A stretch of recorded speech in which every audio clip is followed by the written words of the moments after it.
capítulo 1, verso 1.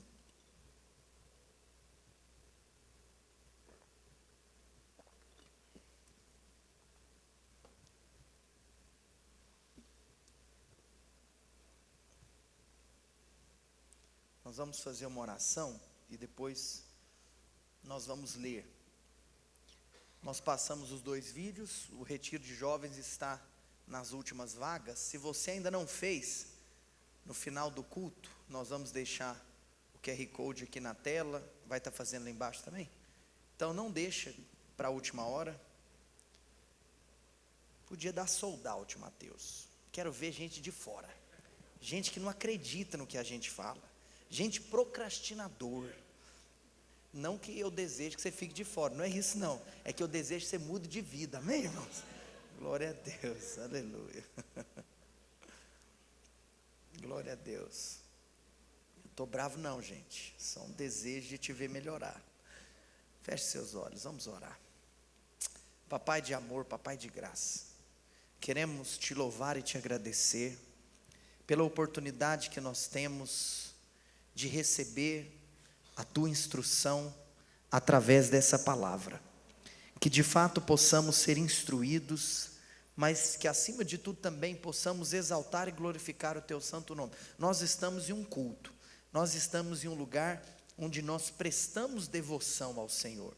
O Senhor é digno da nossa adoração, o Senhor é digno da nossa postura, o Senhor é digno da nossa atenção. Ó Pai, te agradeço pela oportunidade que nós temos de te cultuar. Te agradeço, ó Pai, pelos irmãos também que estão te cultuando através do serviço, pelos irmãos que estão de fato servindo a tua igreja para que pessoas tenham um encontro contigo. Te agradeço pelos irmãos hoje que serviram ali no estacionamento, que serviram no apoio externo, os irmãos que chegaram mais cedo para nos ajudar a estacionar o nosso carro. Obrigado pela vida deles, Senhor. Obrigado pelos servos, pelos voluntários, pelos diáconos dessa igreja. Obrigado pelos irmãos que nos receberam, ó Pai, ali na recepção, com um sorriso no rosto. Obrigado, ó Pai, por aqueles que estão agora servindo no culto Kids. Ó Pai, Senhor, multiplica na vida dessas pessoas, que elas possam também receber nas suas próprias casas bênçãos sem medidas. Obrigado por cada irmão e por cada irmã que está pregando o evangelho para os nossos filhos, seja com os filhos delas também, Senhor. Senhor, eu te agradeço pelos irmãos que estão aqui trabalhando aqui internamente, pelos irmãos que estão servindo aqui no palco, servindo na house mix, pelos irmãos que estão servindo o som, servindo na iluminação, servindo na projeção, servindo na gravação, os irmãos que estão registrando o que está acontecendo aqui para nós postarmos depois, e que vidas sejam alcançadas através daquilo que o Senhor está fazendo aqui. Obrigado, Senhor, pelos levitas dessa casa, pelos irmãos, os músicos, os instrumentistas, os musicistas, os cantores. Obrigado por cada um deles, ó Pai. Obrigado pelo privilégio que nós temos de te servir, em nome de Jesus. A igreja diz: Hebreus capítulo 1, versículo de número 1. A escritura diz: havendo Deus, diga comigo, Deus, outrora falado muitas vezes e de muitas maneiras aos pais pelos profetas, nestes últimos dias, diga comigo, últimos dias, nos falou pelo Filho, a quem constituiu herdeiro de todas as coisas, e além disso, pelo qual também fez o universo. Ele, o herdeiro de todas as coisas que fez o universo, é o resplendor da glória e a expressão exata do seu ser. E além disso, ele sustenta todas as coisas pela palavra do seu poder. Depois de ter feito a purificação dos pecados, assentou-se à direita da majestade nas alturas, tendo-se tornado tão superior aos anjos, quanto herdou mais excelente nome do que eles. Aleluia.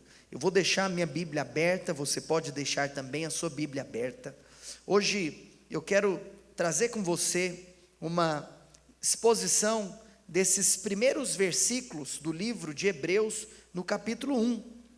E eu senti no meu coração, nós não faremos isso apenas no dia de hoje, Eu vou fazer isso hoje, domingo que vem. Domingo que vem, que é dia das mães, não vou pregar uma mensagem temática fazendo referência a essa comemoração. Isso não quer dizer que nós não devemos valorizar essa data. Honre a sua mãe, presenteie a sua mãe, beije a sua mãe, abrace a sua mãe. Se a sua mãe já se foi, agradeça a Deus por ter tido o privilégio de ter convivido com a sua progenitora, com aquela que te gerou, com aquela que te concebeu, e deseje no seu coração ser uma boa mãe para os seus filhos. E se você é homem, deseje ser de fato alguém que venha facilitar a vida daquela que vai ser mãe dos seus filhos, né? Tem tantos homens que complicam a vida, que Deus nos levante para facilitarmos a vida das nossas esposas, né? Então esse é um desejo, amor, que eu tenho no meu coração, né? Que o Senhor me livre da falha, do pecado, da miséria, da tolice, da idiotice, da burrice, seja lá do que for, que o Senhor me livre de mim, né?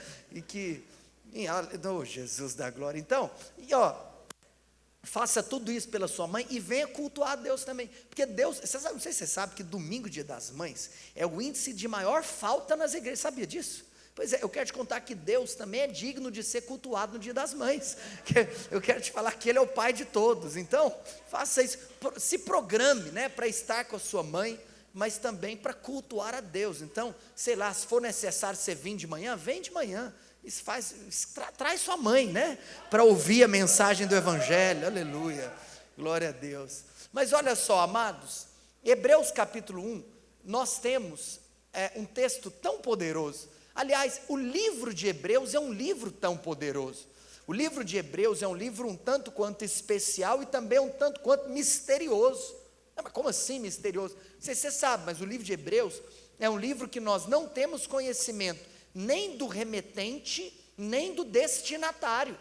Nós não sabemos quem escreveu e não sabemos para quem foi escrito. E quando eu me refiro para quem, eu estou falando a alguma pessoa específica, porque é claro que basicamente, obviamente pelo conteúdo do livro, nós temos noção e dimensão qual foi a intenção do autor, que era atingir um grupo de pessoas. Daqui a pouco eu vou te falar quem é e por que ele decidiu escrever esse livro. Mas quando eu me refiro a especificamente, é como se fosse, por exemplo, o médico Lucas, que escreveu o Evangelho de Lucas, narrando a vida de Jesus aqui na terra, que escreveu os Atos dos Apóstolos, e ele endereçou essa escrita para uma pessoa, para Teófilo, né? Nós vemos tanto em Lucas, quanto no capítulo 1 de Atos, que ele escreve para Teófilo, assim como o apóstolo Paulo, que escreve epístolas a pessoas ou a igrejas. O apóstolo Paulo escreveu a Tito, o apóstolo Paulo escreveu a Filemon, o apóstolo Paulo escreveu a Timóteo, mas o apóstolo Paulo também escreveu a igreja que se reunia na Galácia, né, aos Gálatas,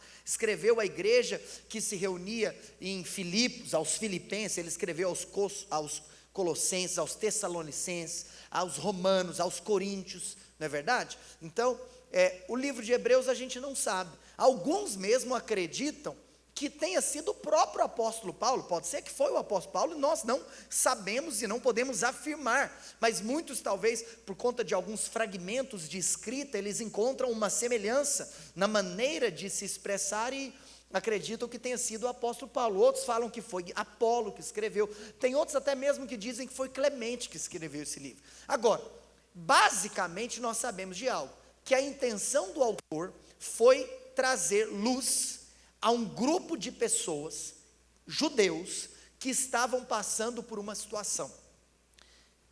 Você lembra que quando nós estudamos, por exemplo, a carta aos Filipenses, eu te falei que tinha aquela galera que era conhecida como sendo os crentes, os cristãos judaizantes, mas não são essas pessoas. Quem eram os judaizantes? Os judaizantes eram aqueles que queriam viver uma mistura de cristianismo com o judaísmo. Então, por exemplo, eles queriam abraçar a Cristo, mas dizer que para você ser salvo, você tinha também que ser circuncidado. Então, esses eram os judaizantes, aqueles que flertavam com o judaísmo, querendo trazer uma associação entre cristianismo e judaísmo. Agora, as pessoas a quem esse autor escreve, estavam em um contexto ainda pior.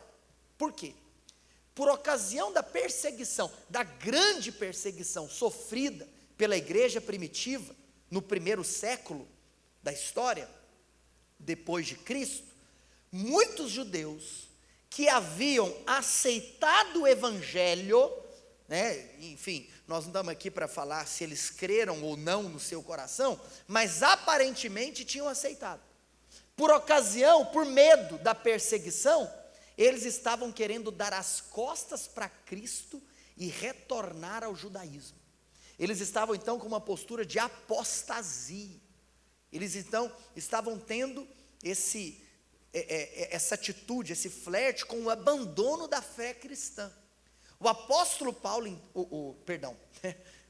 o autor dessa epístola, que nós não sabemos quem foi, ele então escreve para esse grupo de pessoas, para literalmente se posicionar, afirmando para essas pessoas que Cristo é superior, que não tem razão, não é humanamente, mentalmente concebível a ideia de, tendo abraçado a Cristo, dar as costas para o evangelho e retornar ao judaísmo.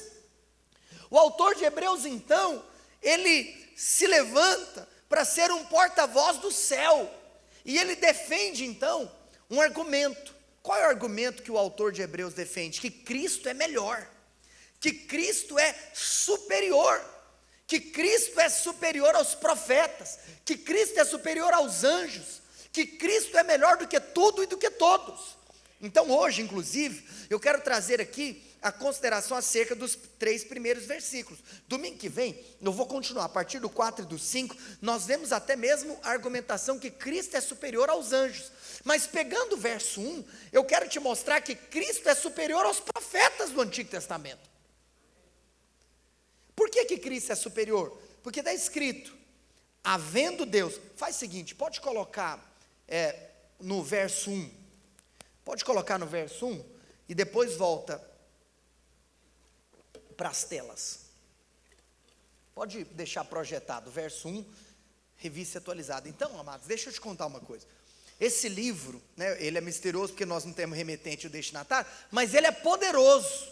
Ele é poderoso porque, enquanto os 4 evangelhos narram a história e o ministério terreno de Jesus, Hebreus narra o ministério celestial de Jesus. Enquanto os 4 evangelhos narram aquilo que Cristo fez na terra, Hebreus narra aquilo que Cristo continua fazendo no céu. Isso é poderoso. E por todo esse contexto que eu te trouxe, o livro de Hebreus, dos 27 livros do Novo Testamento, é o livro que mais vezes cita o Antigo Testamento. De todos os livros do Novo Testamento, o que mais fala do quê? Para mostrar que Cristo é melhor. Amados, Ele é melhor. Como eu te disse, Ele é melhor que os profetas, Ele é melhor que os anjos, Ele é melhor que Moisés, Ele é melhor que Arão, Ele é melhor que Josué. O sacrifício de Cristo é melhor do que o sacrifício judaico. E eu quero te contar que o sacerdócio de Cristo, da ordem de Melquisedeque, é superior ao sacerdócio arônico ou araônico, da ordem de Arão e da ordem levítico, de Levi. Ele é maior, Ele é melhor. A nova e eterna aliança que Ele inaugura, quando vem à terra e morre em nosso lugar, é superior à velha aliança que Deus tinha com o seu povo. Ele é maior, Ele é melhor. Quem está comigo? Mas olha que coisa poderosa, a Escritura diz que, havendo Deus, vamos ficar primeiro só nesse primeiro versículo, antes de eu trazer os argumentos de por que Ele é melhor. A Escritura diz que, havendo Deus outrora falado. Então olha que interessante, quer dizer que Deus estava falando, havendo Deus outrora falado. E Ele falou muitas vezes, está escrito, olha aí, e de muitas maneiras, aos pais pelos profetas. Não precisa projetar. Nos últimos dias nos falou pelo Filho. Então vamos lá. Quem fala? Deus. Quando fala? Outrora, ou seja, em outros momentos, em outros tempos, Deus falou, Ele falava. Quem fala, diga comigo, Deus. Quando fala, diga outrora. Agora olha só, quantas vezes fala? Muitas, muitas vezes. Como fala? De muitas maneiras. A quem fala? Aos pais. Por quem fala? Pelos profetas. Quem fala? Deus. Quando fala? Outrora. Quantas vezes fala? Muitas. Como fala? De muitas maneiras. A quem fala? Aos pais. Por quem fala? Pelos profetas. Quem são os pais aqui? Tudo bem, temos aqui uma referência aos patriarcas, mas também são os pais daquelas pessoas. São os ascendentes, né? Nós temos descendência e nós temos ascendência. Ou seja, Deus falava sim, de muitas maneiras, várias vezes. Mas quando ele falava, ele usava um profeta. Mas agora nos últimos dias não. E quando eu me refiro a não falar mais através dos profetas, nós não estamos dizendo que não existe atividade profética neotestamentária. Pelo contrário, nós como igreja de Emaús, nós não somos cessacionistas. Nós não acreditamos que os dons cessaram. Nós acreditamos sim que existe palavra profética hoje. Agora, qual é o ponto? É que o autor de Hebreus está falando é algo que represente a revelação de Deus para o seu povo. Ou seja, depois que Cristo veio, não existe revelação nova. Não existe alguma outra coisa que não esteja escrito nas sagradas letras, na Bíblia. A revelação de Deus cessou. Diga comigo, a revelação de Deus cessou. O que isso significa? Que em Cristo nós temos, como eu vou te mostrar aqui, a expressão exata de Deus. Os profetas, eles apontavam, eles falavam. Agora em Cristo, pum, tudo, o mistério que estava oculto, agora não está mais. Visivelmente apareceu Cristo, acabou, nós precisamos de ver mais nada. Tendo visto a Cristo, nós vimos a glória de Deus, nós vimos a beleza do Pai, nós vimos todas as coisas. Agora, sabe o que eu gosto desse versículo? Que aqui acontece algo igual no início da Bíblia. Aqui, o autor dessa epístola, ele começa dizendo, havendo Deus. E ele já começa a falar, ó, Deus falou, tananã, tananã, tananã. Ele não se preocupa em defender, em levantar uma tese, em argumentar o motivo pelo qual nós poderíamos acreditar que Deus existe. Não, ele já parte do pressuposto da existência de Deus como sendo algo definitivo e absoluto, havendo Deus.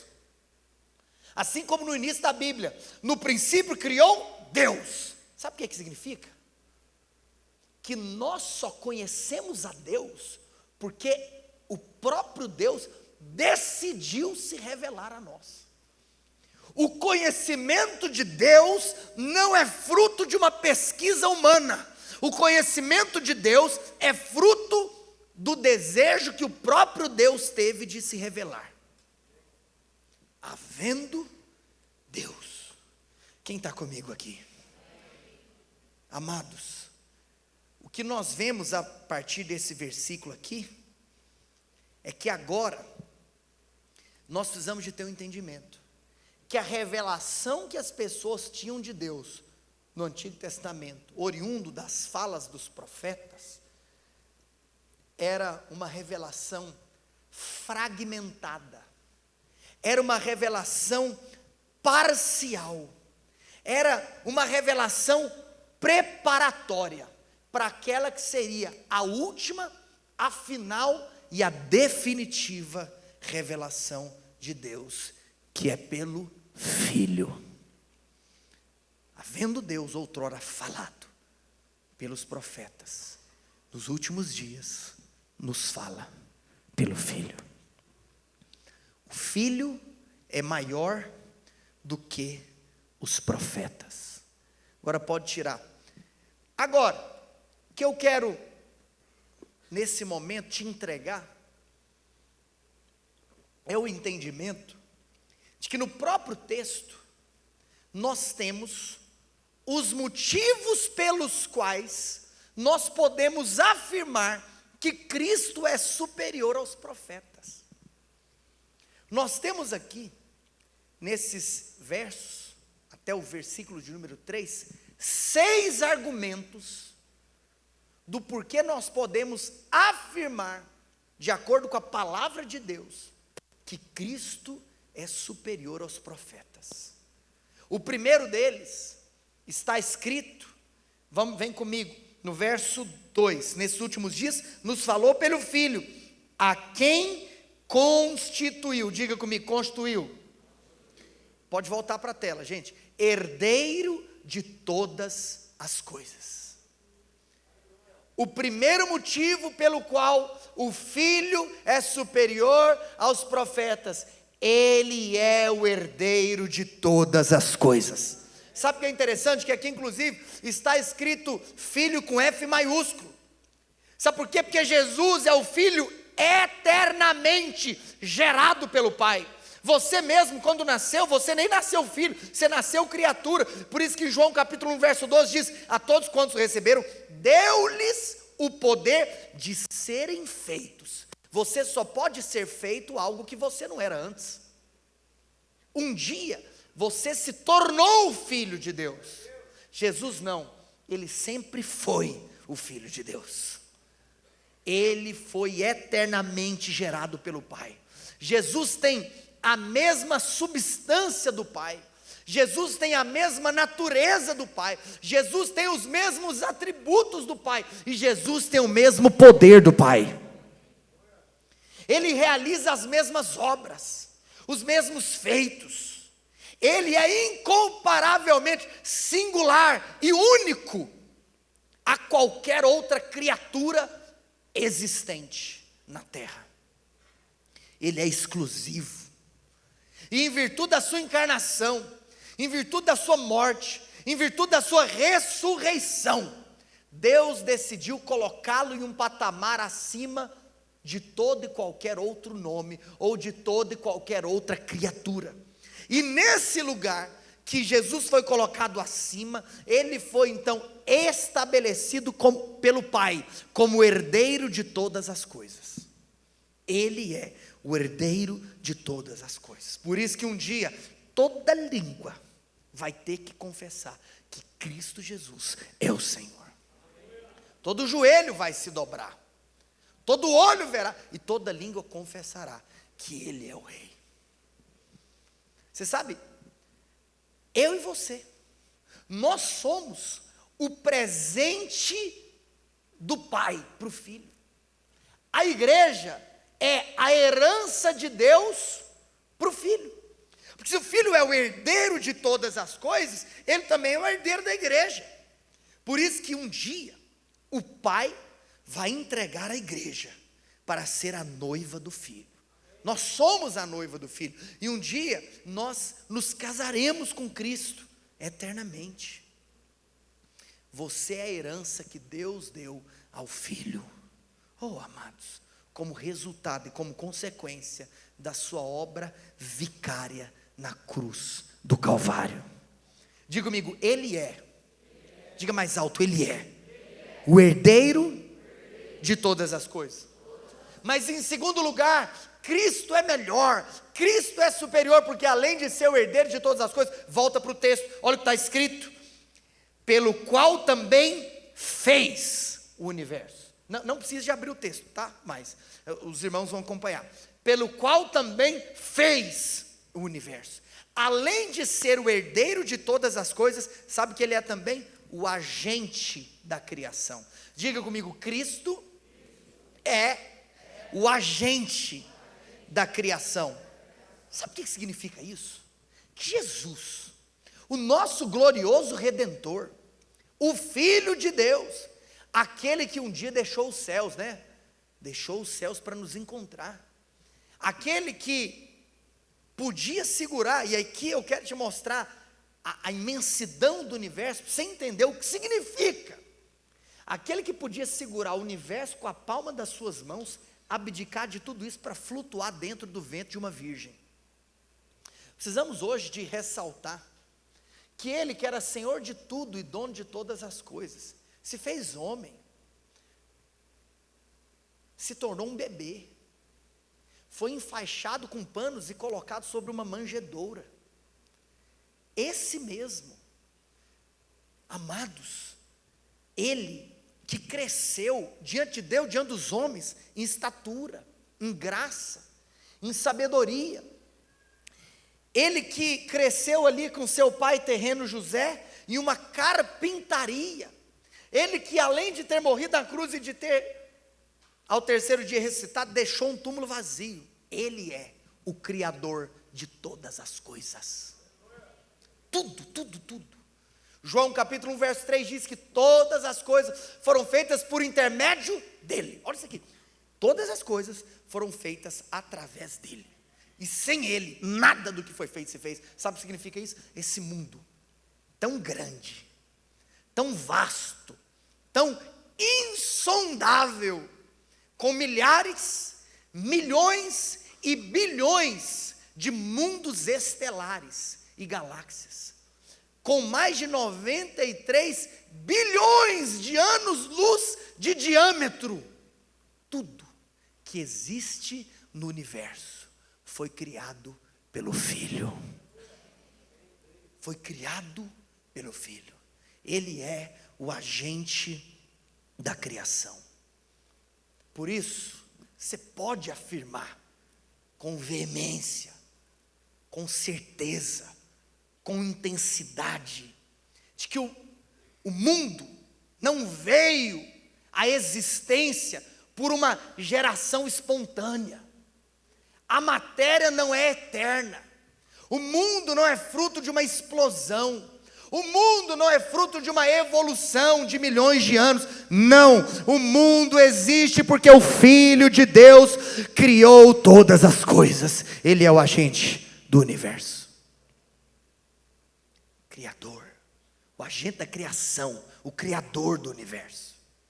Mas em terceiro lugar, além de ser herdeiro de todas as coisas, além de ser o agente de toda a criação, nós podemos afirmar que Cristo é melhor e Cristo é superior, porque Ele é o resplendor, diga comigo, resplendor, da glória e a expressão exata do seu ser. Você tem revelação do que é isso? Do Antigo Testamento, os profetas eram pessoas que Deus havia levantado para trazer uma mensagem para o povo. E muitos profetas, eles até mesmo apontavam para atributos divinos. Muitos profetas enfatizavam algum atributo pertencente a Deus. Isaías, por exemplo, o que ele fez? Ele ressaltou o atributo da santidade. Amós, ele ressaltou o atributo da justiça. Oséias, todo mundo conhece a história, ele enfatiza o atributo da misericórdia. Mas Cristo não. Cristo, ele é o próprio Deus. Ele manifesta todos os atributos de Deus.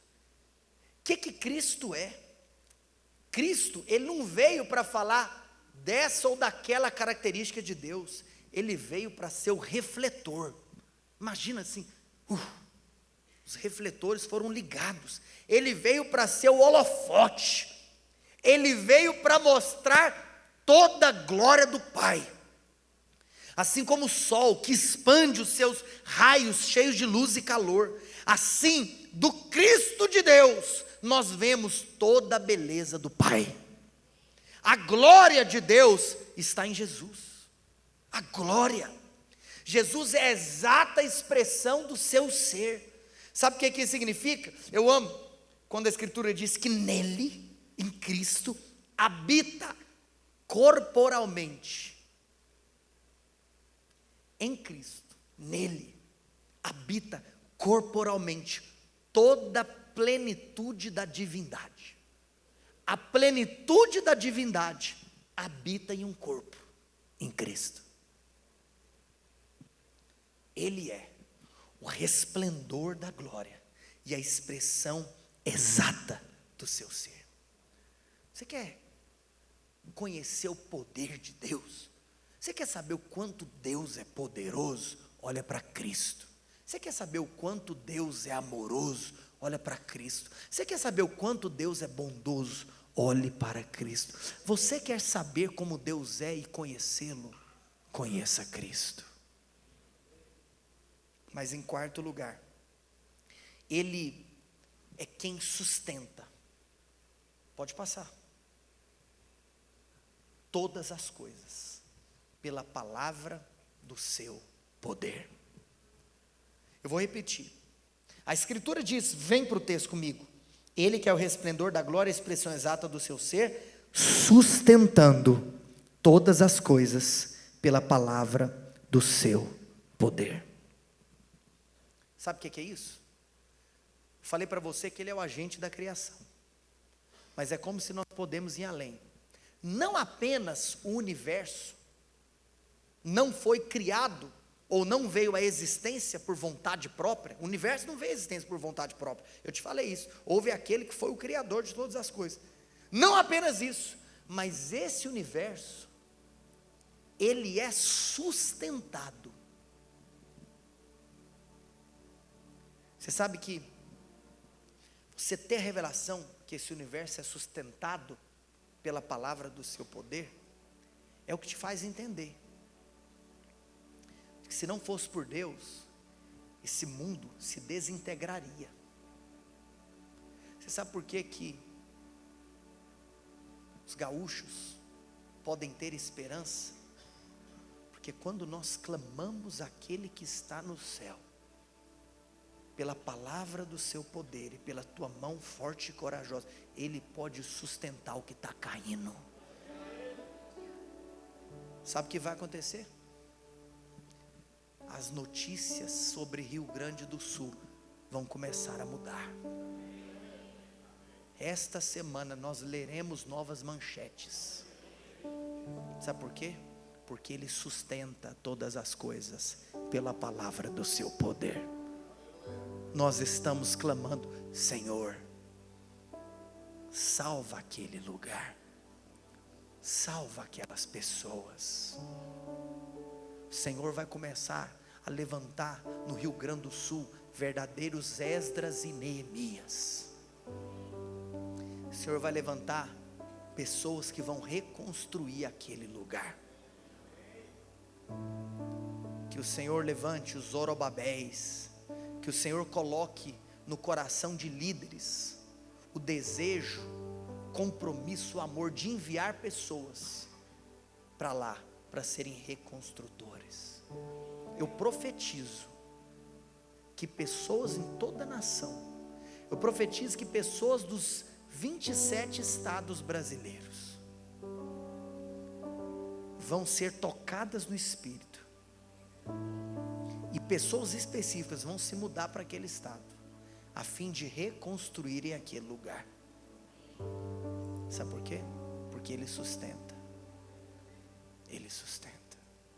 Sabe por que nós podemos clamar? Porque apenas se Ele falar, cesse agora, cesse a chuva, cesse as águas. Ele é o regente da história. Ele é o governante da história. Sabe o que mexe comigo? É quando eu olho para o tamanho dele, herdeiro de todas as coisas, agente de toda a criação, resplendor da glória e expressão exata do seu ser, e nele habita corporalmente toda a plenitude da divindade. E aquele que sustenta todas as coisas pela palavra do seu poder. Ele dirige a história, Ele dirige as nações. O que mexe com o meu coração é saber o que está escrito. Vem comigo, Verso 3 ainda: sustentando todas as coisas pelo vale do seu poder, depois de ter feito a purificação dos pecados. Em quinto lugar, esse é o motivo de nós aqui estarmos.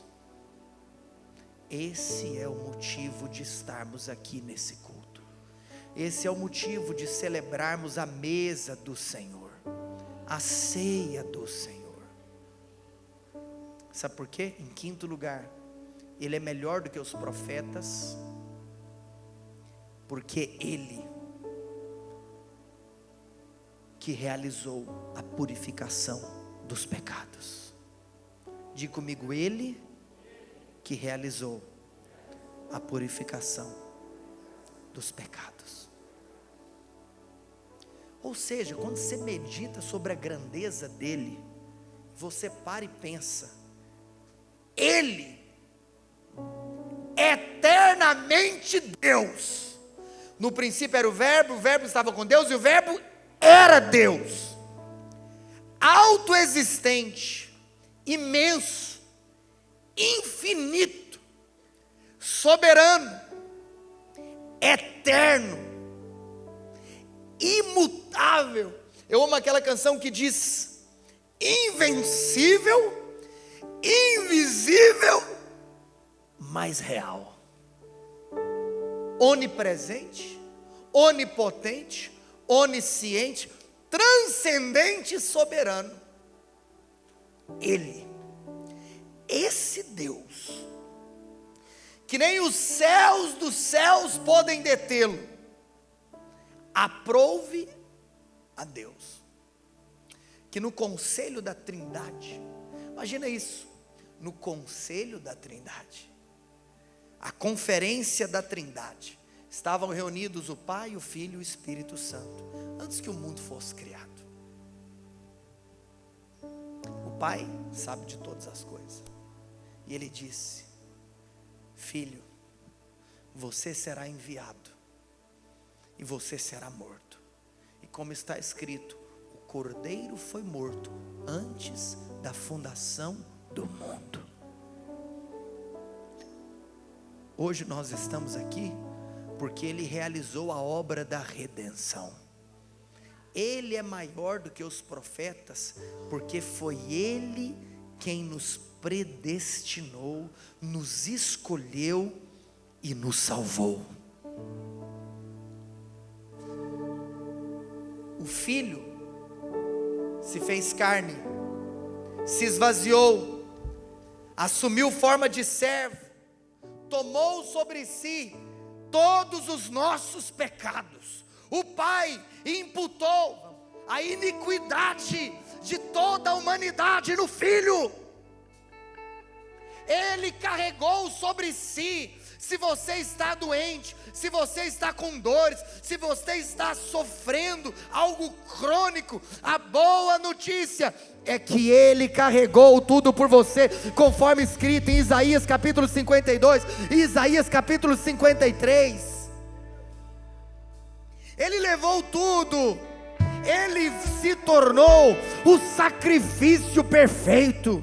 Mas sabe o que é poderoso? Ele não foi apenas o sacrifício perfeito, Ele também foi o sacerdote perfeito. Porque além de ser o cordeiro imolado na cruz do Calvário, Ele foi aquele a quem, como está escrito em Apocalipse capítulo 5, foi digno de abrir o livro. Porque Ele não apenas derramou o sangue, mas Ele foi também aquele que apresentou o sangue.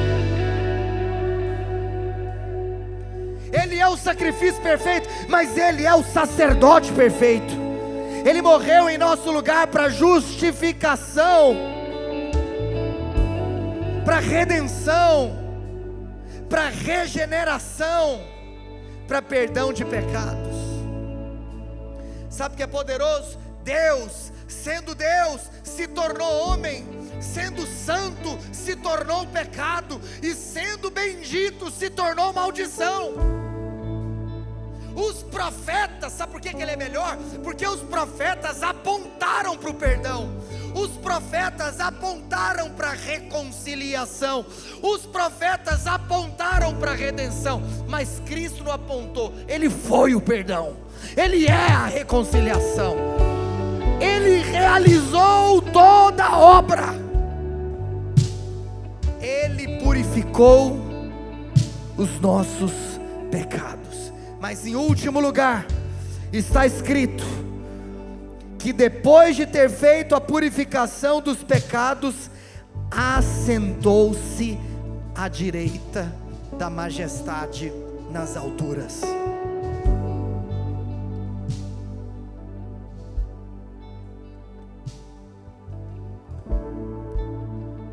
Ele é o herdeiro de todas as coisas, Ele é o agente de toda a criação, Ele é a expressão exata do ser de Deus, o resplendor da glória do Pai. Ele é aquele que sustenta todas as coisas pela palavra do seu poder. Ele é aquele que realizou a purificação dos pecados. Mas em sexto e último lugar, sabe por que Cristo é maior que os profetas? Porque Ele é aquele que se assentou à direita da majestade. Ele está no céu, ao lado do Pai. Ele foi glorificado. Ele está em um lugar que nenhum outro está. Ele foi exaltado. Ele está sentado à direita do Pai. Ele está sentado à destra do Pai.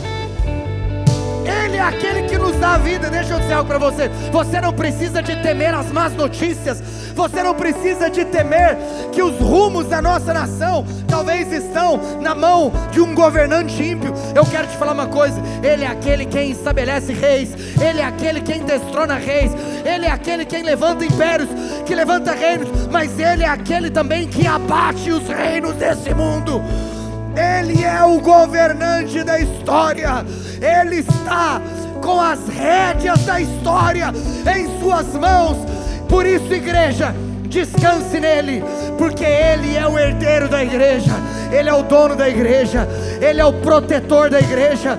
Eu e a minha casa serviremos ao Senhor, e nós estamos guardados debaixo da sombra do Onipotente.